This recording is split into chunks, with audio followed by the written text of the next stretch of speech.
రేవంత్ రెడ్డి యొక్క ప్రధానమైనటువంటి లక్ష్యం ఎట్లా ఉండే అవకాశం ఉంది? ఈ కాళేశ్వరం కమిషన్ రిపోర్ట్ వచ్చిన తర్వాత దాన్ని రాజకీయంగా వాడుకునే అవకాశం ఉంటుందా, లేకపోతే తన ప్రధానమైన శత్రువు కేసీఆర్ మీద పగ తీసుకునే అవకాశం ఉంటుందా? ఎలాంటి కొన్ని ఉండే అవకాశం కనబడుతుంది? అంటే ఇక్కడ ఆయన ఏదో పగ తీసుకుంటుండు అనే ఆలోచన కంటే ఇప్పుడు దీంట్లో అంటే బీజేపీ పగ తీసుకుంటుంది, రేవంత్ రెడ్డి పగ తీసుకుంటాడు అనే దానికంటే ఎక్కువగా ఇది ప్రజల్లో ఆల్రెడీ ఒక అంటే వాళ్ళు దీంట్లో అవినీతి పాల్పడ్డారు, అక్రమాలు చేసిండ్రు అనేది ప్రజల్లోకి వెళ్ళిపోయింది కాబట్టి కొత్తగా ఇప్పుడు ఏదో ఏది ట్యాంక్ బండ్ చుట్టూ అదేదో ఉంది కదా రేస్ది అన్నప్పుడు 50 కోట్ల 50 కోట్ల కోసం అయింది రేవంత్ రెడ్డి అనేది. తర్వాత ఇంకా కొన్ని విషయాలు అనుకుంటారేమో కానీ కాళేశ్వరం విషయంలో ఇది ఎందుకంటే ప్రజల్లో విపరీతంగా దీన్ని మాట్లాడుకున్నారు. ఈవెన్ బీఆర్ఎస్ కార్యకర్తలు మాట్లాడుకున్నారు, అన్ని పార్టీల కార్యకర్తలు మాట్లాడుకున్నారు, ప్రజలు ఆదివాసీ గూడాల్లో కూడా దీనిపైన చర్చ జరిగింది. కాబట్టి ఇప్పుడు ఎందుకంటే మనం చూసినాం కదా ఆదివాసీ గూడాల్లో కూడా కాంగ్రెస్ గెలిచింది, బీఆర్ఎస్ ఓడిపోయింది. ఎందుకు వాస్తవంగా చెప్పాలంటే దాదాపుగా 1,16,1,16,00,000 మందికి 8 రకాల పెన్షన్లు ఇచ్చి అన్ని రకాలుగా మా ఇంటి పెద్ద కొడుకు అని, లేకపోతే మా అన్నని, మా తమ్ముడని, మా బాపు అని ఎన్నెన్నో రకాలుగా ప్రజల్లో ఉన్నటువంటి దాన్ని కూడా ఆ రకమైన ఆలోచనని నిజంగా చెప్పాలంటే రాజశేఖర రెడ్డి కొంత సంక్షేమ పథకాలు లేకపోతే విద్యార్థులకు వాళ్ళకి వీళ్ళకి ఆయనేమో ప్రధానంగా విద్యారంగం మీద వైద్య రంగం మీద ఫోకస్ పెట్టి దాన్ని ఏదో చేస్తే ఈయన మిగతా మొత్తంగా కూడా సమాజంలో ఉన్న అన్ని వర్గాల సెక్షన్స్కి వృద్ధులకు అనుకోండి, దివ్యాంగులకు అనుకోండి, ఒంటరి మహిళలకు అనుకోండి, లేకపోతే కులాల వారిగా ఉన్న వాళ్ళకు అనుకోండి, రైతులకు అనుకోండి, ఇట్లా చేసినటువంటిది అన్ని చేసినా అన్ని అనుభవిస్తూ కూడా ప్రజలు ఈ ఆలోచనకు వచ్చిండ్రు. బీఆర్ఎస్ ఓడించాలి, కేసీఆర్ ఓడించాలనే ఆలోచనకు వచ్చిందంటే ప్రధానంగా ఇటువంటి అంశాల ప్రాతిపదికన వచ్చారు.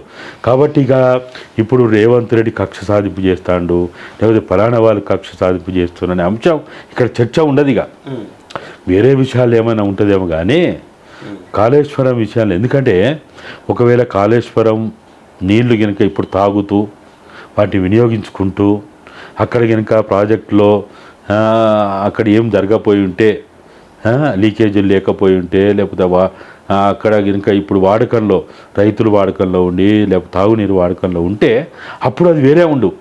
ఇప్పుడు ఒకటి వాడకంలో లేదు, అంటే వినియోగంలో లేదు,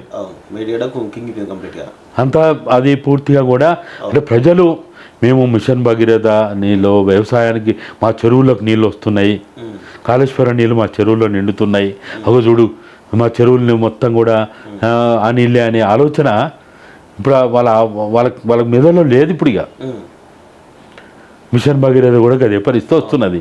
కాబట్టి ఇప్పుడు కాళేశ్వరం యొక్క ప్రయోజనమే లేనప్పుడు ఒకవైపు ప్రయోజనం లేదు, ఇంకోవైపు తడిచి మోపడే భారం అయిపోయి ఇవాళ వీళ్ళు ఏం చెప్తున్నారు, కాళేశ్వరం కోసం చేసిన అప్పుల వల్లనే మేము ఈ సంక్షేమ పథకాలు నడపలేకపోతున్నాం, మీకు రైతు బంధు ఇవ్వలేకపోతున్నాం, లేకపోతే పలానా పింఛన్లు లేకపోతున్నాం అని వీళ్ళు ఒకవైపు మాట్లాడుతూ ఉన్నారు. కాబట్టి ప్రజల్లో ఇవాళ అది పెద్ద ఒక నమ్మకం కలిగించే అంశం అయిపోయింది. కాబట్టి ఒక రకంగా చెప్పాలంటే దీని నుంచి బయటపడడం కేసీఆర్కి అంత ఈజీ ఏం కాదు. ఎవరు దీని ద్వారా కాళేశ్వరం అనేటువంటి ఈ విచారణ కావచ్చు, లేకపోతే కాళేశ్వరం విషయంలో ఎవరికి బెనిఫిట్ జరిగే అవకాశం ఉంది? బీజేపీ జరుగుతుందా, కాంగ్రెస్ జరుగుతుందా, లేదంటే బీఆర్ఎస్కు మళ్ళీ ఏమైనా పునరుద్ధరణ వచ్చే అవకాశం కనబడుతుందా? ఎట్లా ఏమనిపిస్తుంది అసలు? ఆల్రెడీ ఆ ప్రభుత్వాన్ని దించేసి వాళ్ళని ఓడించి కాంగ్రెస్ని ఎన్నుకున్నారంటేనే ఆల్రెడీ కాంగ్రెస్ బెనిఫిట్ వచ్చింది, బీజేపీ కూడా బెనిఫిట్ వచ్చింది. చూడాలి ఇక్కడ 8 మంది ఎమ్మెల్యేలు 8 మంది ఎంపీలు ఏంటంటే ఆ బెనిఫిట్ పొందలేదా? భవిష్యత్తులో ఇంకా రాబోయే రోజుల్లో ఎట్లుంటుందంటే ఒక అంశాన్ని ఎక్కువ కాలం ప్రజలు పట్టించుకోరు. ఒక అంశం కాళేశ్వరం కావచ్చు, కేటీఆర్ కోటరీ పాలన కావచ్చు, ఫామ్ హౌస్ పాలన కావచ్చు, లేకపోతే ఇంకా ఇతరత్ర ఏవైతే మనం మాట్లాడుకున్న అనేక అంశాలు ఉన్నాయో దాని మీద ప్రజలకి వ్యతిరేకత వచ్చే అటు బీజేపీకి కానీ కాంగ్రెస్ కానీ ఆల్రెడీ రావాల్సిన బెనిఫిట్ వచ్చింది. ఇక ఇప్పుడు కొత్తగా మళ్ళీ ఏదో కాళేశ్వరం విచారణ కమిషన్ ద్వారా బెనిఫిట్ వస్తుంది, లేకపోతే ఫలానా దాని ద్వారా వస్తుంది, వాళ్ళని జైల్లో పెట్టడం ద్వారా వస్తుంది అనేది ఏం కాకపోతే ఏంటంటే పొలిటికల్గా రాజకీయంగా వాళ్ళ ఆ పార్టీని కొంత డిస్టర్బ్ చేయగలుగుతారు.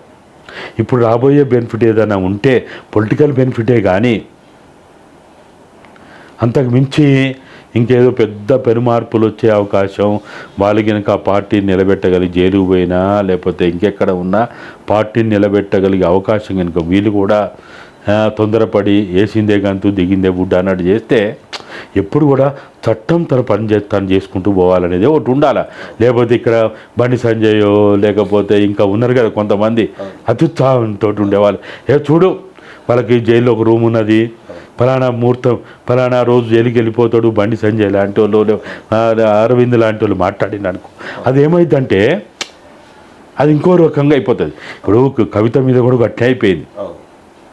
ఇప్పుడు కవిత మీద ఆమె జైలుకు పోవడం వల్ల ఆమెకి నష్టం జరిగిన దానికంటే ఓ రకం వీళ్ళకి ఎక్కువ నష్టం జరిగింది. బీజేపీకి వీళ్ళే చేసిండ్రు అనేది వస్తుంది కదా. వీళ్ళు ఏం చేయాలంటే ఇప్పటివరకు ఈ కమిషన్ విచారణ ఎదుగు ఈ నెల రోజుల్లోనైనా బీజేపీ కానీ కాంగ్రెస్ నాయకులు కానీ నోరు అదుపులో పెట్టుకొని పార్టీ మాట్లాడొద్దు, ప్రభుత్వం మాట్లాడొద్దు, మాట్లాడకుండా కమిషన్ తన పని తను చేసుకుంటూ పోతుంటుంది. ఎందుకంత తొందర వీళ్ళకి? అవును. సో ఇప్పుడు ఒకవేళ కాళేశ్వరం కమిషన్ రిపోర్ట్లు కనుక కేసీఆర్ ప్రధానమైన బాధ్యుడు, అవినీతి చేసిండు అనేటువంటి ఒక బలమైనటువంటి పాయింట్స్ అందులో ఉంటే కేసీఆర్ను అంత 10 సంవత్సరాలు సీఎం పనిచేసిన కేసీఆర్ను కూడా జైల్లో పెట్టడానికి అవకాశం ఉందంటారా? అక్కడ ఇంకా ఏముండదు. 10 ఏళ్ళ 20 ఏళ్ళ ప్రధానమంత్రులే జైళ్ళలో పోయిన భారతదేశంలో ఈ ముఖ్యమంత్రులు ఏముంటుంది ఆడ? పోలేదా? ముఖ్యమంత్రి ఉన్నోళ్ళే జైల్లో పోయారు. మన జార్ఖండ్ ముఖ్యమంత్రి పోలేదా? మన బీహార్ ముఖ్యమంత్రి పోలేదా? లల్లూ ప్రసాద్ యాదవ్ మన మన కేజ్రీవాల్ పోలేదా? ముఖ్యమంత్రులు ఉన్నప్పుడే పోయినరు. ఈయన మాజీ ముఖ్యమంత్రుడని జైళ్ళలో పోవడం అది ఏముండదు, అంతా ఏముండదు. అట్లా పోవద్దు, పెట్టొద్దు, ఇట్లా తెలంగాణ రాష్ట్ర సాధకుడు అట్లా అనుకుంటే అట్లా అంటే మన శిబు సోరెన్ జార్ఖండ్ ముక్తి మోర్చా టీఆర్ఎస్ కంటే సుదీర్ఘకాలం పార్టీని నడిపిండు, ఎన్నో రకాల మలుపులు ఆటుపోటల్లో ఉన్నాడు. ఆయన కూడా జైలుకు పోయిండు, పోలేదా? విదేశాల్లో ఉన్నత విద్యను చదువుకోవాలని అనుకుంటున్నారా? అయితే వెంటనే ఫ్లైగ్రాడ్ ఓవర్సీస్ ఎడ్యుకేషన్ కన్సల్టెన్సీని సంప్రదించండి. మీ విదేశీ కలలను సాకారం చేసుకోండి. ఫ్లైగ్రాడ్